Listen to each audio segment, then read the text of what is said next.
नमस्कार साथियों, आप सभी का इन टॉक में स्वागत है। मैं हूं शशिकांत कुमार।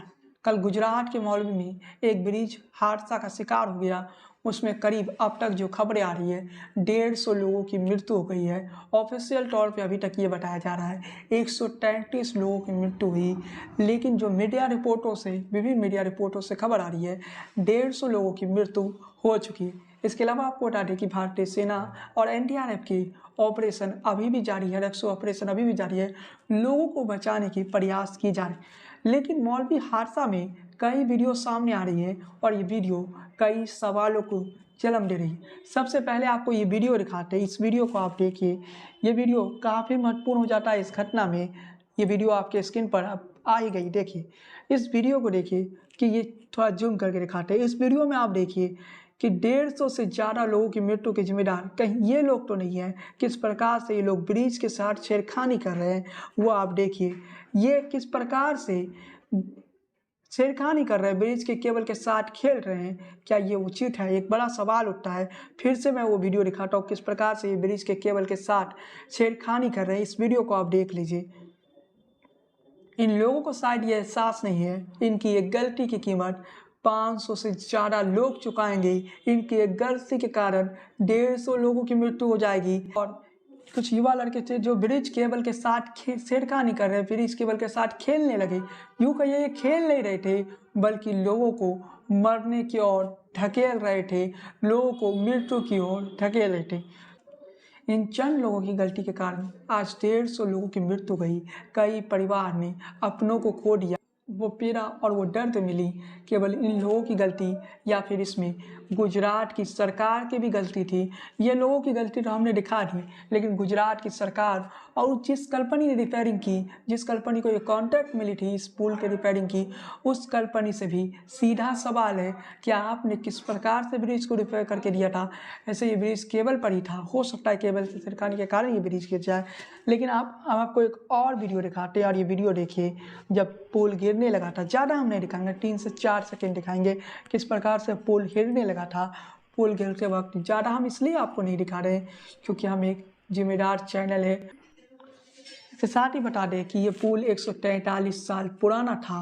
मौलवी में हुए ब्रिज हादसे के बाद अब तक पुल से जुड़े कई खुलासे हो सके। सामने आया कि मौलवी का 765 फुट लंबा, 4 फुट चौड़ा, 143 साल पुराना था। इस पुल का उद्घाटन 1889 में किया गया था।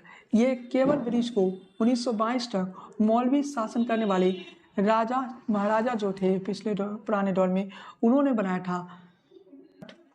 ये पुल 143 साल पुराना था। बताया जा रहा है कि हाल में एक कंपनी ने इस पुल का रिपेयरिंग किया, और उस कंपनी के से भी अब सवाल पूछना चाहिए कि ये मौत का ब्रिज कैसे बन गया, आपने कैसा रिपेयरिंग की कि ये पुल गिर गया। कहीं ना कहीं इसमें भ्रष्टाचार का बू आ रहा है, और कहीं ना कहीं खुलकर कहना होगा जिसमें भ्रष्टाचार हुई है, और बड़े मात्रा में भ्रष्टाचार हुई है। पुल गिरने के बाद विपक्षी दल जो हैं वो भ्रष्टाचार के गंभीर आरोप लगा रहे। भारत की बात करें तो एक बात कही जाती है कि यहाँ पर नेता ही ठेकेदार होते हैं और ठेकेदार ही नेता होते हैं। इसका अर्थ ये होता है कि जो ठेकेदार और नेताओं के बीच की जो दोस्ती होती है, यूँ कहिए कि जो गिरोह होते हैं वो इस प्रकार के कार्य करते हैं। और इसके पीछे ये भी कहा जाता है कि जिस कंपनी को कॉन्ट्रैक्ट मिला उस कंपनी की गलती हो सकती है कि उस कंपनी ने पुल को बेहतर तरह से रिपेयर नहीं किया। लेकिन बड़ा सवाल है, अगर भ्रष्टाचार का मामला है तो गुजरात सरकार क्या कर रही थी? गुजरात सरकार ने इस पर ध्यान क्यों नहीं दिया? इस देश में जब भी पुल गिरता है तो एक जांच कमेटी बैठा दी जाती है, और जांच कमेटी की रिपोर्ट आने तक लोग भूल जाते हैं उस हादसे को। फिर कभी नया हादसा होता है तो मीडिया में लोग बैठ जाते हैं और कहने लगते हैं कि हादसा हो गया। सवाल बड़ा है, इन हादसों की जवाबदेही कौन देगा? आखिर कौन है जो इस हादसों के, इन तमाम हादसों के जवाब दे? बड़ा सवाल है।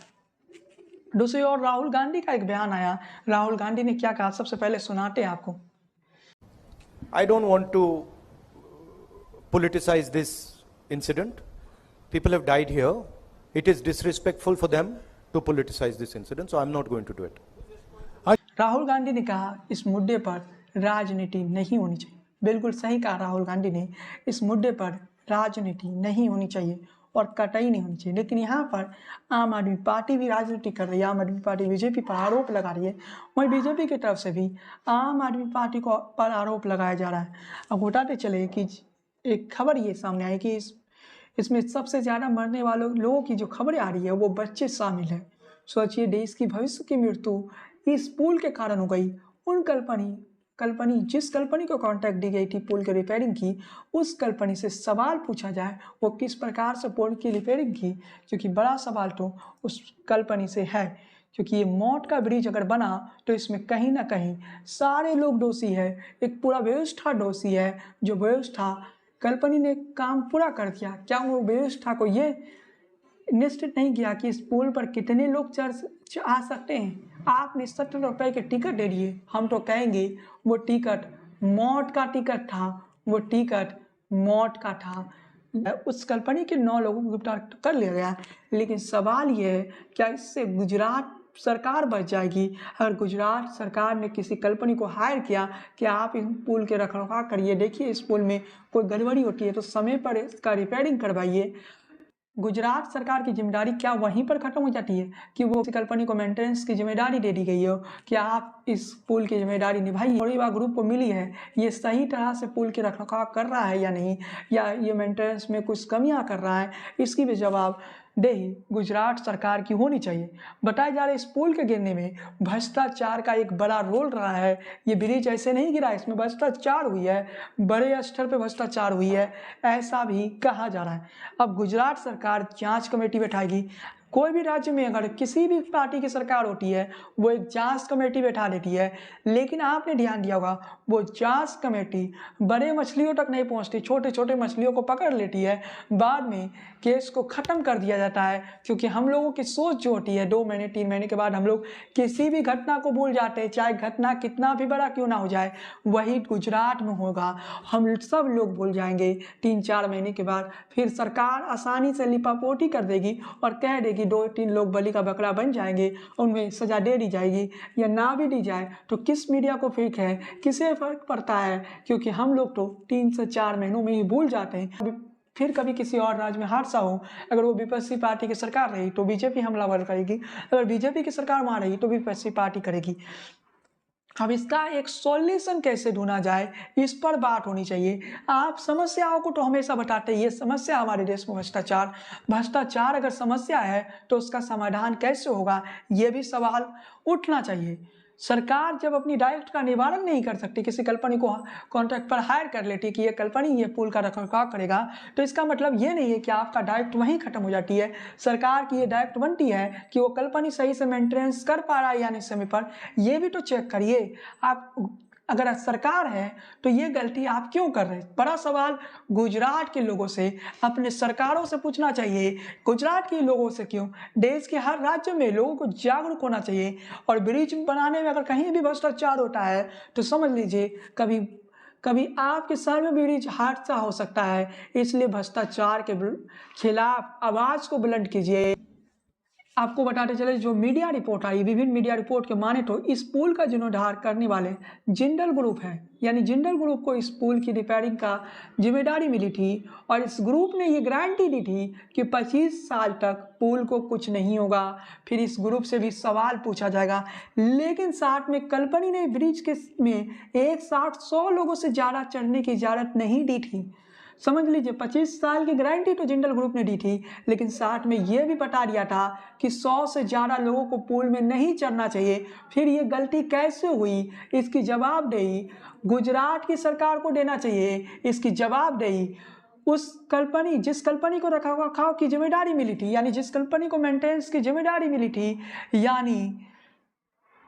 यानी ओडिवा ग्रुप को भी देनी चाहिए। ओडिवा ग्रुप को बतानी चाहिए कि वो 500 लोगों को चढ़ने की इजाजत क्यों दी। आपको टिकट के दाम 70 रुपये नहीं रखने चाहिए, आपको ज़्यादा कमाना था, चलिए आप 100 रुपये कर देते, लेकिन इंसान की ज़िंदगी तो बच जाती। लेकिन आपने पैसों की लालच में ओडिवा ग्रुप के लोगों ने एक साथ 133 लोगों से ज़्यादा, जो ऑफिशियल जानकारी मिली, 133 लोगों की मृत्यु हो गई, 133 लोगों के जान से खेल लिया। इससे गुजरात माफ़ नहीं करेगा, इससे देश के लोगों को माफ़ नहीं करना चाहिए। ओडिवा ग्रुप पर तो एक्शन हो, लेकिन साथ में जिंदल ग्रुप पर भी होना चाहिए और गुजरात सरकार को भी जवाबदेही देनी चाहिए। खैर, जिंदल ग्रुप की ज़्यादा गलती लग भी नहीं रही है, क्योंकि जिंदल ग्रुप ने तो साफ तौर पर बता दिया कि 100 से ज़्यादा लोग एक साथ पुल पर ना चढ़े, लेकिन इस दिन 500 लोग चढ़ गई। गुजरात पुलिस क्या कर रही थी? सवाल गुजरात पुलिस से भी है, क्योंकि कानून व्यवस्था तो पुलिस के हाथ में होती है। पुलिस को तो ये बताया जाता है, ये कल्पनी के लोगों ने बताया नहीं, तो वहाँ भी गलती हुई। लेकिन साफ तौर पर मैं कहना चाहता हूँ कि इस देश में ऐसे मौत के ब्रिज एक शहर में नहीं है, कई शहरों में है। आपको भी जागरूक होना होगा, आपको भी भ्रष्टाचार के खिलाफ जागरूक होना होगा। मैं कई वीडियो में कह चुका हूँ, भ्रष्टाचार के खिलाफ चुप मत रहिए। क्या पता आपके शहर में भी इस तरह से मौत का ब्रिज तैयार किया जा रहा हो और फिर हम सब बैठेंगे। हो सकता है कोई भी कभी भी शिकार बन सकता है इस तरह के मौत के ब्रिज का। इसलिए सतर्क रहिए, सावधान रहिए, भ्रष्टाचार के खिलाफ बोलना शुरू कीजिए। अगर आप बोलेंगे तभी नेता सुनेंगे, वरना ये नेताओं को कोई फर्क नहीं पड़ता है। मैंने बताया ना, इससे पहले हादसे होते थे, जांच कमेटी बैठी थी और 100 दिनों 200 दिनों के बाद, 3 महीने 4 महीने के बाद सब कुछ भूल जाते थे।